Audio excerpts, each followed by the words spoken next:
What's going on, y'all? It's your boy, Blu-ray, Hard Truth Teller. Call me Hard Truth Blue. Y'all already know I tell nothing but hard truths, and that's why we're here. Now, let's talk about the Errol Spence, Terence Crawford fight.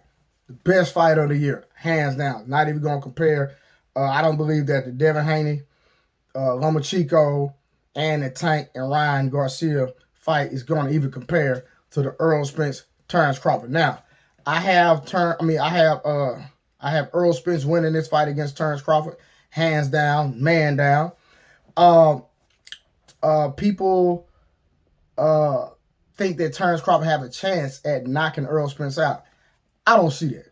Now, I went and did my homework. I have looked at Terence Crawford fights. I've looked at Errol Spence fights, and I know a lot of times people try to compare Errol Spence opponents to Terence Crawford opponents. And I'm talking about the opponents that they fought together. And I just see differences in the fighters that Errol Spence fought when he fought them versus when Terence Crawford fought the same individuals. Let's take Kell Brook. When Kell Brook was #1 in the world, Keith Thurman ducked the fate. Keith Thurman didn't want no smoke.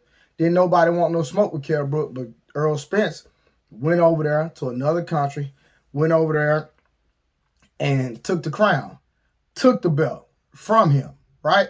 So when Terence Crawford fought him, he wasn't #1. Okay, he came off some wins. But at the end of the day, he already had 2 damaged eyes.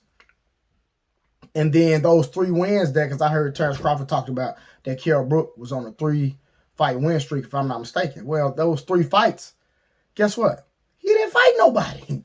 He had sparring partners, right? Then he come back and fight a world champion, which was Terence Crawford, and ended up losing. And I believe that Kell Brook didn't, from my understanding, he didn't have his coach. It was during COVID.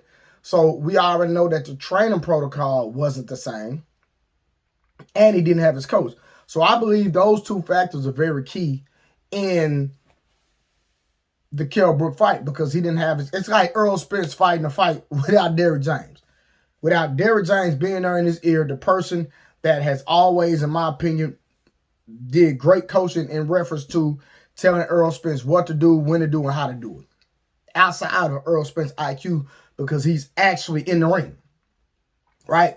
So, you know, I heard Terence Crawford on the $1 Million Worth Game talk about that mutual opponent that they have together, and it was 2 different people.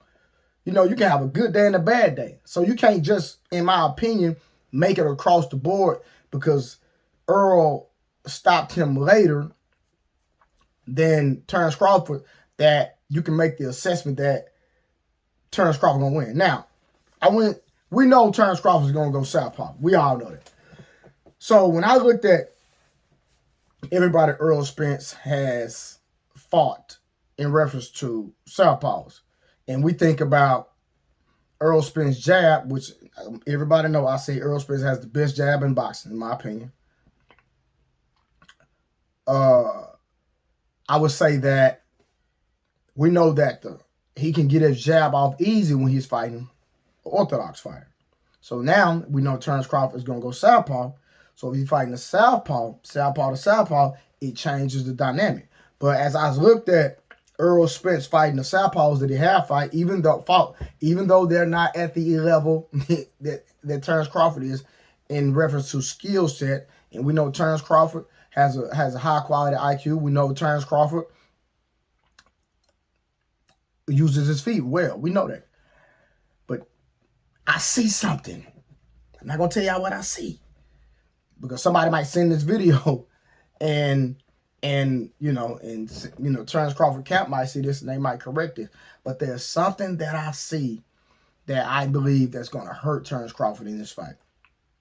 When it comes to Errol Spence, I don't see any weaknesses, because we know Errol Spence keeps a high guard. He keeps a high guard. We know Terence Crawford is going to get some shots off. It's boxing. Errol is going to get hit. But I believe that Errol Spence is going to parry a lot of those shots. I believe that based off Errol Spence fighting style, because y'all say style makes fights, right? That he's tailor-made. Like Terence Crawford is tailor-made for Errol to beat him. Like, period. So this is a great fight. We're not going, and I know Errol is going to train hard for this fight. I know he's you know, this is fight. Like, this is for all tomorrow. And me has, with working with Errol Spence in the past, I know that he a dog. Period. You know, people talk about him not stopping people.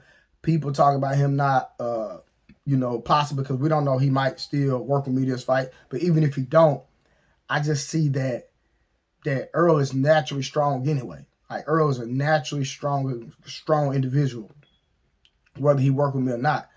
And he has the mentality of that you're gonna have to put me down to beat me. Like he has that mentality. So I don't see, even though we know Terence Crawford is a dog in his right, but his style is like, I see something that I know that it gives Errol a chance to clip him, and then Terence Crawford cannot fight Errol in the pocket. Even when I go back and watch David Ebenezer, right? They talk about David Ebenezer. We know he's not on the high quality of Errol. But, you know, he had a high guard. He tried to fight on the inside, and he ended up getting clipped. And Terence Crawford sat there right in front of him and bullied him. But Errol is bigger and he's stronger. And Errol inside game is 10 times better than Terence Crawford. So if Terence Crawford try to sit there like he did with David Ebenezer, come on, man. It is not going to be pretty, because every time you throw a punch, Errol is going to counter you. And then we know Errol is relentless to the body, and nobody never went to Terence Crawford's body, so we don't know how Terence Crawford is going to react. But we know if he sit there in the pocket, he going to get punched on.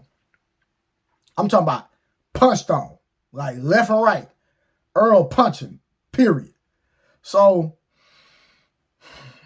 I see Errol winning this by a landslide. We know Terence Crawford is going to get his points. We know he going to counter Errol, and Errol going to get hit. We know that.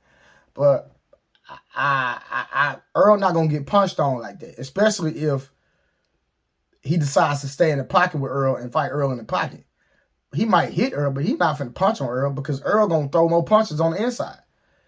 Go study Terence Crawford when he fights on the inside. Number one, he's still moving his feet, being calculated, which he should do, which is very smart. Not going to take that from him. But he hasn't sat there and fought somebody on the inside that has the output that Errol Spence has. Go do your homework.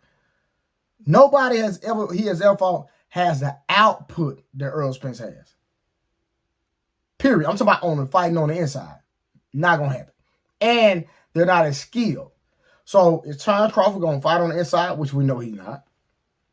Because if Terence Crawford fights on the inside, Errol going to clip him. I'm telling y'all.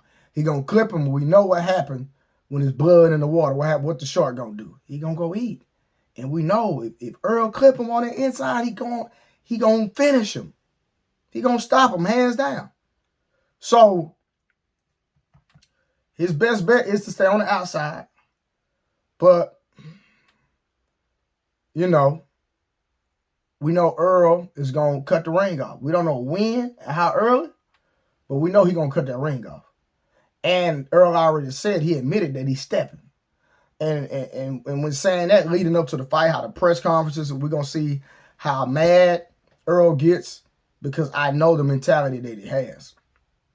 He has a mentality that he going to hurt you. And like Errol told me before, he said, "Blue, I don't get paid for overtime." He literally told me that.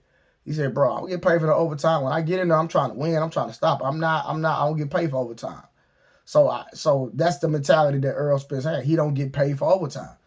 So we're going to see. This is a great fight. Fight of the year, hands down.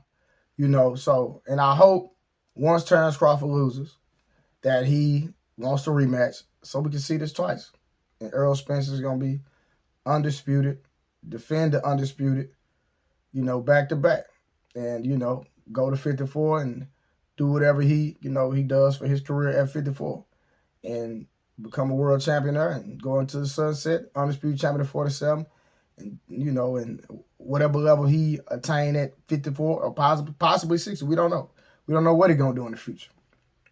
So that's my assessment right now. If anything changes, I'll come back and do a part 2. I know a lot of y'all probably want to hear from me. Bluerayfitness, y'all already know, world-class strength and conditioning coach. Y'all know I train every sport. But football, I have Super Bowl champions that I've trained and, work with Errol Spence, and he became a world champion. So, world class, elite. I work with Elizoro, European champion. Matter of fact, I have a soccer player right now, just trying out for a national team in El Salvador. So, your boy got his credentials. So, don't get it twisted. All right, so listen, it's your boy, Bluerayfitness on Instagram. Y'all know my YouTube channel, Hard True Blue, because I just don't deal with sports. I deal with a lot of other things, but I know a lot of people been waiting on me to do some type of assessment on boxing. So I decided to go ahead and drop a video based on where I'm at, where I see this fight right now, and I'll possibly do another one. See y'all in the next. Give me y'all opinion down in the comments, and I'll see y'all in my next video. And I'm out.